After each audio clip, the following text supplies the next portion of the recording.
बिस्मिल्लाहिर्रहमानिर्रहीम। एक नए लेक्चर के साथ आपकी खिदमत में हाज़िर हैं। आज का हमारा टॉपिक है सीक्वल के अंदर ऑटो इंक्रीमेंट की जो फील्ड होती है उससे हम कैसे प्ले कर सकते हैं।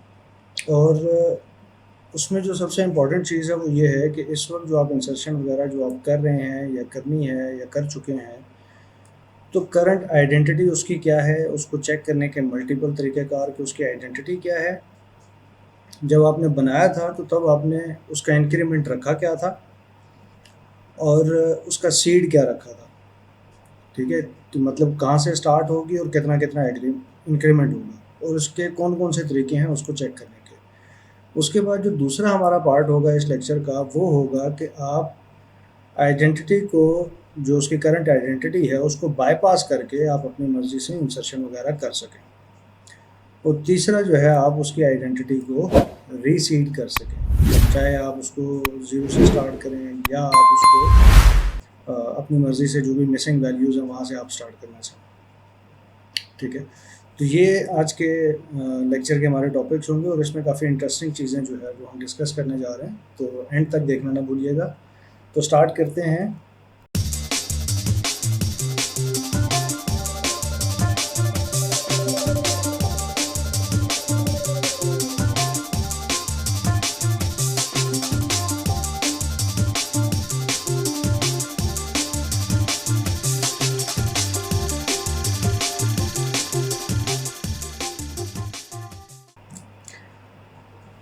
अच्छा जी, हम क्या करते हैं कि जो हमारे ऑलरेडी टेबल हैं जो लास्ट लेक्चर्स में जो उनको यूज़ करते रहे या बनाते रहे, सेलेक्ट स्टैटिक फ्रॉम, हमने एक बनाया था न्यू कस्टमर लास्ट लेक्चर में।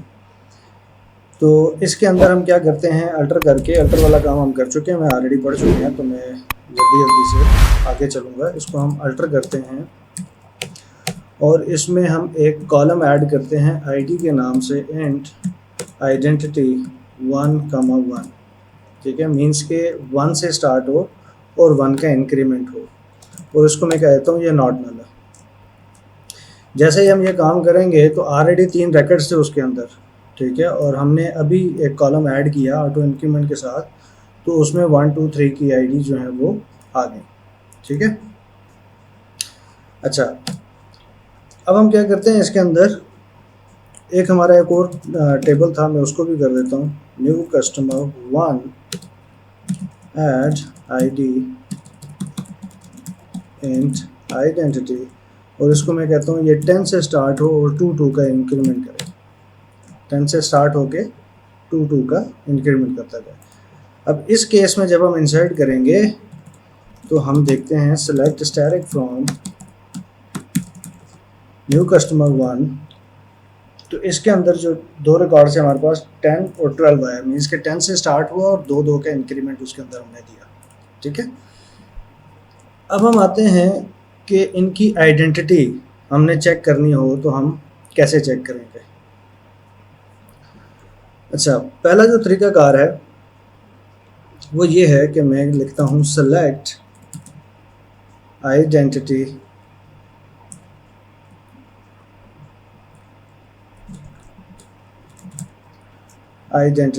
करंट जो है किसकी, यहाँ पे अब मैंने टेबल नेम डाला, तो टेबल नेम था मेरा न्यू कस्टमर, कि इसकी करंट आइडेंटिटी जो है वो क्या है, वो है जी 3 मीन्स के लास्ट जो रिकॉर्ड इंसर्ट हुआ है ये वो है 3।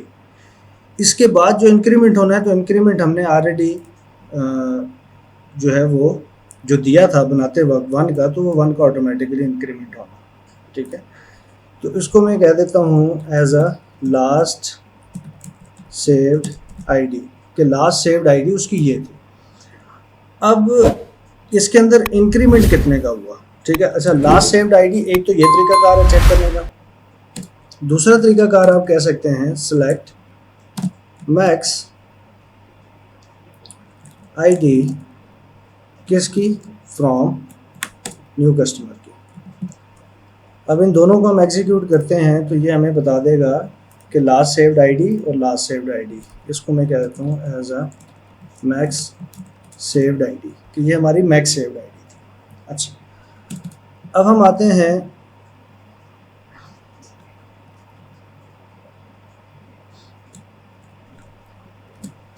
अब हम क्या करते हैं कि हम एक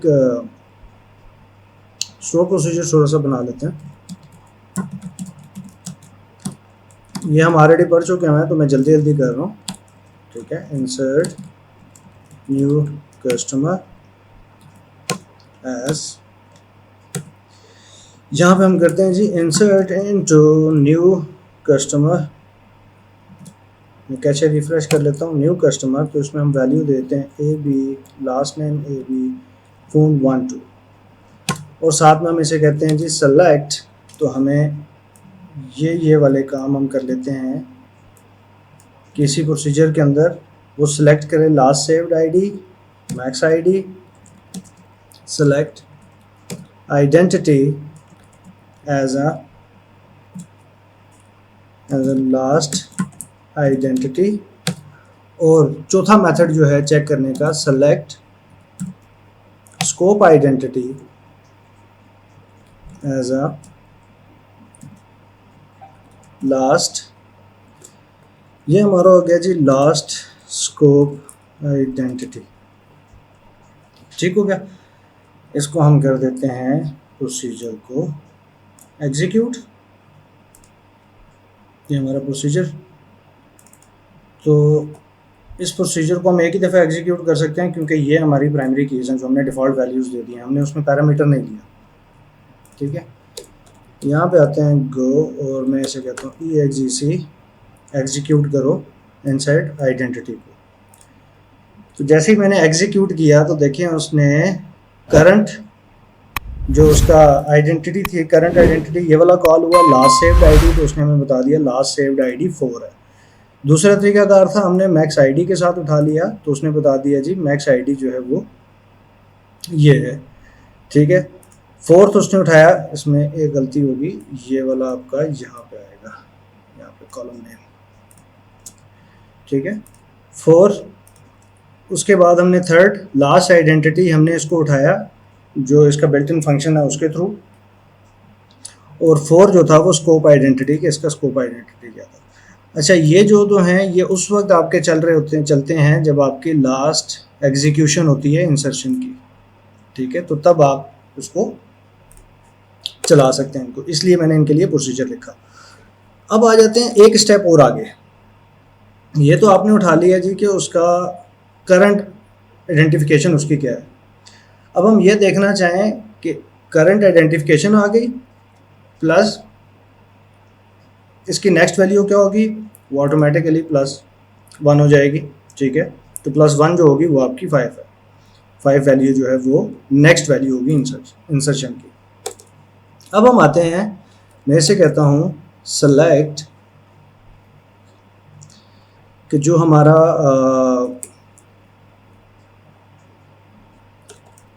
इंडेंट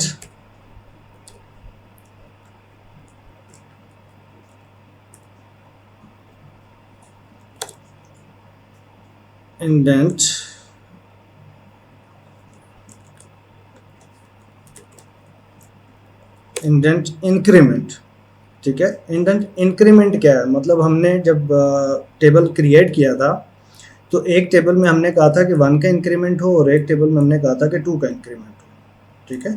तो एक मेरा टेबल है न्यू कस्टमर का, ठीक है, और एक मेरा टेबल है न्यू कस्टमर 1 का,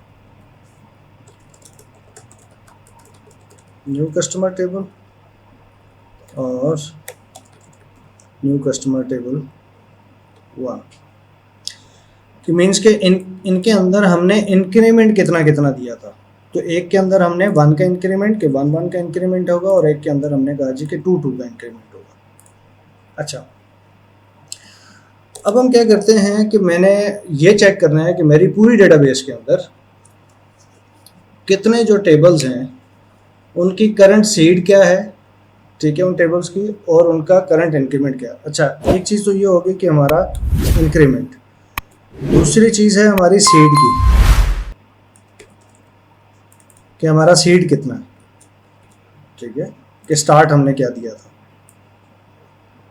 दोनों को एग्जीक्यूट करते हैं, तो ये हमने वन से स्टार्ट किया था पहला टेबल और 1 का इंक्रीमेंट किया था। दूसरा टेबल 10 से स्टार्ट किया था और उसका 2 का इंक्रीमेंट किया था। अब मैं ये देखना चाहूँ कि मेरे इस डेटाबेस के अंदर पूरे टेबल तमाम के तमाम टेबल्स में देखे सेलेक्ट स्टैटिक कि कौन कौन से टेबल्स जो हैं वो ऑटो इंक्रीमेंट के साथ हैं, उनका सीड क्या है और उनकी आइडेंटिटी क्या है। ठीक है, इंफॉर्मेशन स्कीमा से हम उठा लेते हैं डॉट टेबल्स। ठीक है, कि तमाम के तमाम टेबल्स आ जाए। अब टेबल्स में हमने देखना क्या है, वेयर जो हमारा करंट आइडेंट है टेबल का नेम इज नॉट नल। ठीक है, तो वो सारे के सारे टेबल उठा लो जिनका इंक्रीमेंट जो है वो नल ना हो। नल ना हो मीन्स कि वो ऑटो नंबर हो उसके अंदर हो। ठीक है, तो सबसे पहले हम क्या करते हैं जी, हम कहते हैं टेबल का नेम क्या है, फिर हम साथ में कह देते हैं कि उनका आइडेंटिटी जो आइडेंट सीड था किस चीज़ का, टेबल नेम का, वो क्या है। अगर आपका स्कीमा डिफरेंट है, मैंने लास्ट भी एक लेक्चर में हमने बात की थी कि अगर स्कीमा आपका डिफरेंट है तो फिर आप स्कीमा मेंशन करेंगे इसके अंदर। ठीक है, स्कीमा ऐसे मेंशन करेंगे DBO डॉट करके। अगर स्कीमा डिफरेंट नहीं है, बाय डिफ़ॉल्ट है, तो फिर आप इसी तरह चल सकते हैं। और जो हमारा आइडेंटिटी इंक्रीमेंट है उस टेबल का वो क्या है, टेबल नेम आ गया, सीड वैल्यू आ गई और इंक्रीमेंट वैल्यू आ गई कि उसकी सीड वैल्यू क्या है और इंक्रीमेंट वैल्यू क्या है। तो तमाम की तमाम टेबल्स को चेक करें कि इसमें नॉर्थ विंड के अंदर, और ये चेक करें जिस जिसकी ऑटो इंक्रीमेंट है उसकी डिटेल हमें मिल जाए। तो ये हमारे कुछ टेबल्स हैं जिनमें ऑटो इंक्रीमेंट है, सबका स्टार्ट जो है वो 1 से है और एक का स्टार्ट जो है वो हमने 10 से किया हुआ है और इसका 2 का इंक्रीमेंट है, बाकी सबका 1 का इंक्रीमेंट है। तो ये तरीकाकार है कि पूरी की पूरी डेटाबेस के अंदर अगर आपने इसको चेक करना है तो। ठीक हो गया, ये था हमारा पार्ट 1 कि आप कैसे चेक कर सकते हैं मल्टीपल वे से। अब आते हैं दूसरे पार्ट पे। दूसरा जो हमारा पार्ट है वो है जी इंसर्ट आइडेंटिटी को ऑन या ऑफ क्यों करते हैं और उसके क्या पर्पस होते हैं, किस काम के लिए हम यूज़ करते हैं। फॉर एग्जांपल मैं अगर इंसर्ट करता हूँ, इंसर्ट इनटू न्यू कस्टमर के टेबल के अंदर, ठीक है, तो हमने चेक किया था कि न्यू कस्टमर का जो हमारा करंट आइडेंटिटी है वो है 4। तो मीन्स के इसके बाद जो वैल्यू इंसर्ट होगी वो 5 होगी। ठीक है, अगर 5 ज़ाया हो जाता है, फॉर एग्जांपल में ए बी की वैल्यू हमने 1 2 ये ऑलरेडी उसके अंदर डली हुई है, ये क्योंकि हमने यूनिक इंडेक्स एक बनाया था न्यू कस्टमर, इसके अंदर हमने यूनिक बनाया हुआ है इन 3 कॉलम्स को कि ये एज ए यूनिक होंगे। अगर ए बी और ये वैल्यू मैं दोबारा डालता हूँ तो हमारा इस वक्त जो करंट सीट आइडेंटिटी चल रही है वो है 4। तो इस केस में क्या होगी, एक आइडेंटिटी ज़ाया हो जाएगी। लास्ट लेक्चर में हम ये ऑलरेडी पढ़ चुके हैं, तो एक आइडेंटिटी जो है वो ज़ाया हो जाएगी। अब अगर मैं चेक करता हूँ कि मेरे इस टेबल की जो आइडेंटिटी है वो क्या है, तो वो अब 5 होगी। ठीक है, लेकिन टेबल के अंदर 5 नहीं है, टेबल के अंदर 5 नहीं है क्योंकि वो एरर आ गया। अब अगर मैं इसको नॉर्मली चेंज करके किसी एक वैल्यू को इंसर्ट करता हूँ तो अब जो मेरी वैल्यू इंसर्ट होगी वो 6 के साथ इंसर्ट होगी। तो 5 इट्स मीन्स कि मिस हो गया। ठीक है, तो ये 6 के साथ इंसर्ट होगी। अच्छा, अब अगर मैं चाहता हूँ कि मैं अपनी मर्ज़ी से वैल्यू को इंसर्ट कर सकूँ, हम अपनी मर्ज़ी से कोई वैल्यू इंसर्ट करें, तो उस केस में क्या होता है, मैं कहता हूँ set insert identity new customer on. ठीक है, और मैं यहाँ पे से कहता हूँ ID। ठीक है, और यहाँ पे हम ID इंसर्ट कर देते हैं 100 के साथ। ठीक है, मैंने सेट आइडेंटिटी को ऑन किया टेबल के अंदर और मैंने कोशिश की इंसर्ट करने की, और सॉरी हमें ये भी चेंज करना पड़ेगा ABC, प्राइमरी की वायलेशन आ गई। तो अब एक रो इंसर्ट होगी क्योंकि इसकी मैंने आइडेंटिटी को ऑन कर दिया। ठीक है, और इंसर्ट करने के बाद जब हमने अपनी मर्ज़ी की वैल्यू इंसर्ट करनी हो तो फिर हम ये काम करते हैं, इंसर्ट करने के बाद मैं आइडेंटिटी को ऑफ कर देता हूँ।